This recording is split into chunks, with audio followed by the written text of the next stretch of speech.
So as an English teacher, I tell my students, never, never, never start your speech with a question. It's trite, it's boring, it's overused. So with that being said, I have a question for you. Do you have a favorite word? Think about it for a few seconds. What word enters your mind? Hold on to that word. As I mentioned, I'm an English teacher, and I absolutely love my job, so of course I love words. The unique fulfillment one gets from precise and powerful language is not only intoxicating, but also enlightening. When Margaret Atwood tells us that a character is like an elevator with open sides, making us dizzy, we feel the chaos of knowing that person. Or when Colson Whitehead offers advice to the gods saying, here's a tip, to gain converts, recruit atheists, change your name to Snoozebug, a readily accessible divinity, a reach away, a prayer quick to fingertips, if not lips. Like the truest of gods, it gives them what they already had and wins them through alarm. In this quote, we get to reimagine mundane moments of fighting off the start of the day as an underemployed strategy of aspiring deities. Or when Hong Kong blasts us with the relentless imagery of decaying, glowing bodies, telling us these open wounds were the first to rot, followed by the many bruises on her battered corpse.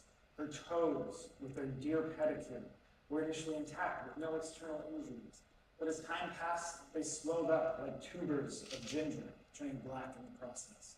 With this description, we can't turn our mind's eye away from the horror.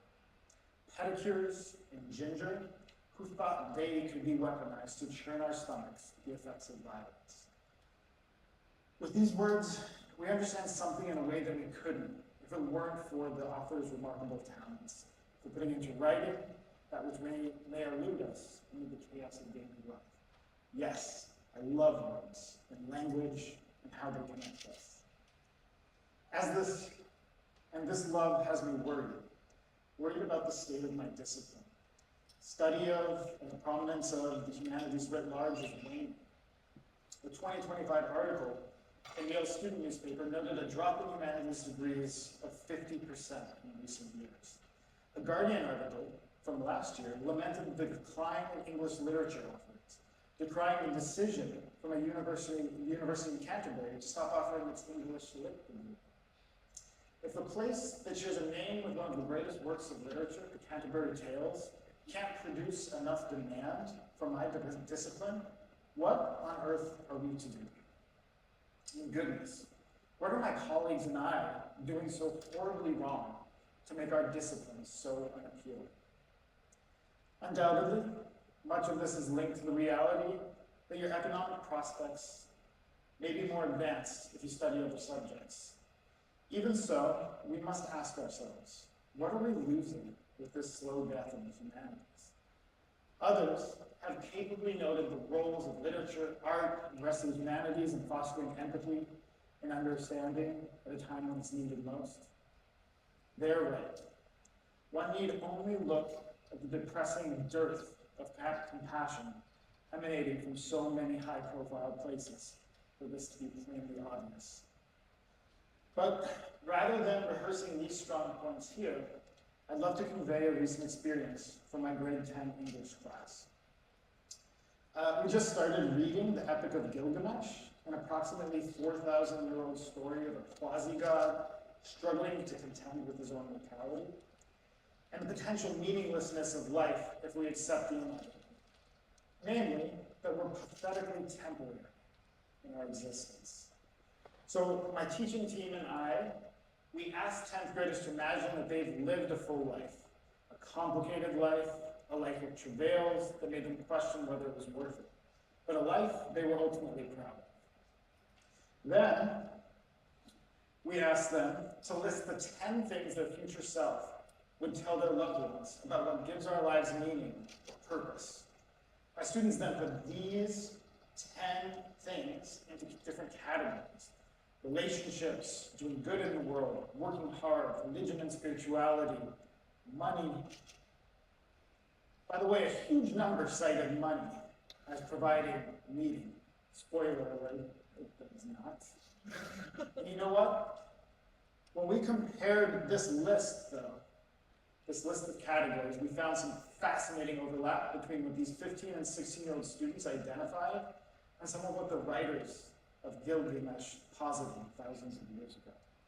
Moreover, we then consulted with AI to help us do a literature review of empirical research about what humans report provides purpose or meaning in their lives. Again, we found some incredible similarities. And don't worry, we did check a sampling of the citations from ChatGPT to make sure AI was not hallucinating. It was not. So, to be sure, the details on these most fundamental questions, what gives our life meaning or purpose, these details are deeply consequential. Yet, by seeing that the general contours of meaning have remained somewhat consistent since our oldest written records, we managed to unite ourselves with perhaps the most remote humans we could. A few dozen teenagers and a few middle-aged teachers in Shanghai in 2025 were given the opportunity to compare notes with our Mesopotamian predecessors from several millennia ago. What an incredible gift this ancient piece of literature offers us.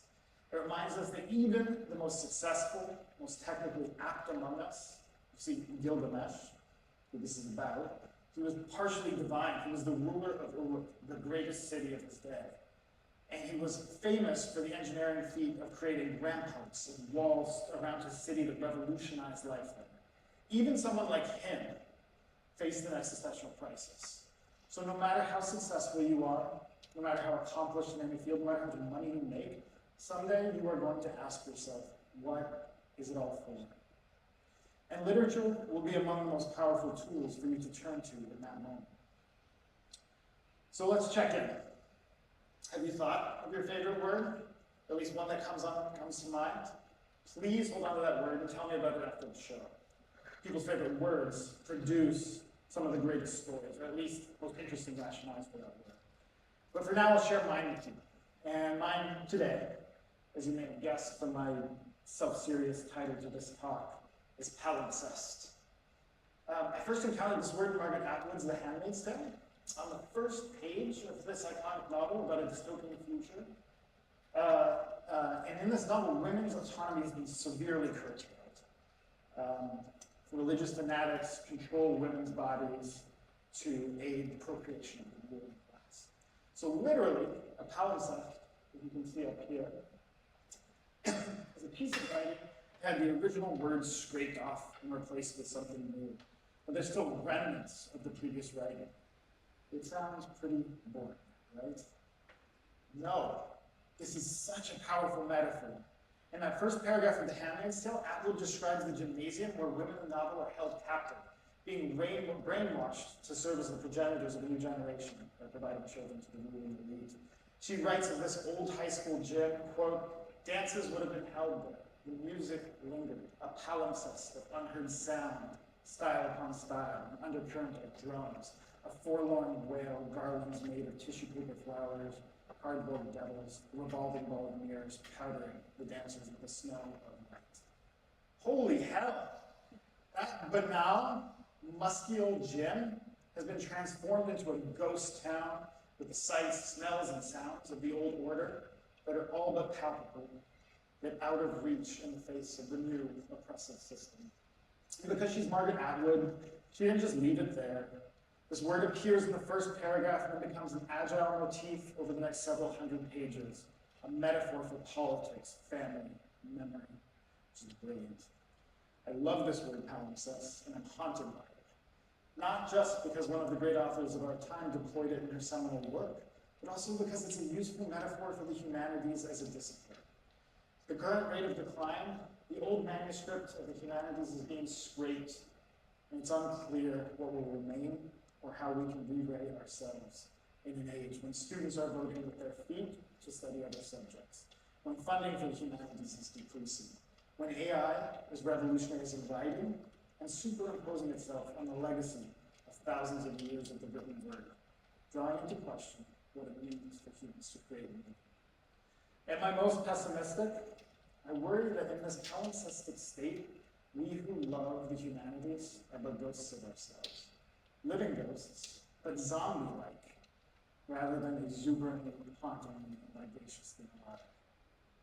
And to be frank, I don't have an answer to this crisis in the humanities. If you do, please let me know. What I do remain convinced of, though, is the power of storytelling to help us make meaning of our short time. So I implore you, even if the humanities are not your calling, stay connected to our human history. Survey the purposes others have found. And remember that when meaning feels absent, you have thousands of authors who preceded you, who felt the same way, but in the word, telling their stories for you to engage with. Thank you.